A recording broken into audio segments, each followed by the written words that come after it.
devastating World War II, a truly global war. This war killed more people, cost more money, and involved more nations than any other war in history. The startling fact is that more civilians, women, and children were killed than soldiers who were on the front lines. The world saw the horrible results of unbridled hatred. One woman did not cower in the face of this hatred. As the world around her seemed to be spinning out of control, she believed that there is no pit so deep that God's love is not deeper still. From childhood, our hearts, hands, and home were always open to anyone in need. As I grew older, I began a girls' club, worked with the mentally retarded, helped care for foster children, and taught Bible in the schools of Holland where I lived. In May 1940, the German forces invaded my homeland. They outlawed all the work I was doing to bring the gospel to those around me. I could never imagine the journey of obedience that was awaiting me. In 1942, a woman came to our home. She was terrified that she was going to be found by the Germans and killed. She was a Jewish woman and needed a place to hide.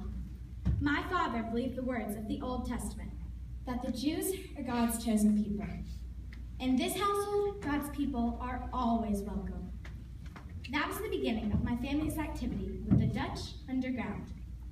We began the hiding place, a secret room the size of a medium wardrobe, hidden in a false wall, with a raid alert system that allowed our Jewish friends time to hide when the Gestapo searched our home. We helped hundreds of Jews escape certain death.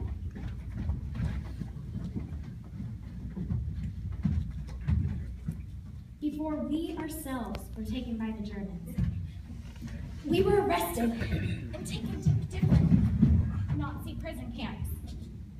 My father, who was quite old, died within 10 days of being in the camp. My sister, Betsy, and I were moved to Ravensbrück, a death camp for women.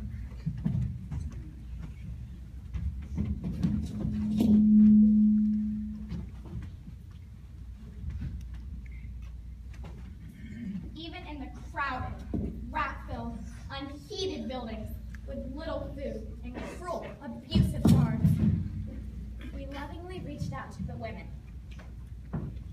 Psalms 119:76. May your unfailing love be my comfort. Betsy did not survive the cruel treatment. She died in the camp. I survived alone. I left the camp and spoke of hope and forgiveness in over 60 countries. After speaking one day, I met a guard who had been one of our cruelest captors. He was asking for forgiveness. As I reached for his hand, I prayed, Lord, I can take his hand, but I cannot change my heart. As I touched his hand, warmth spread through my body, and with tears I said, I forgive you with all my heart.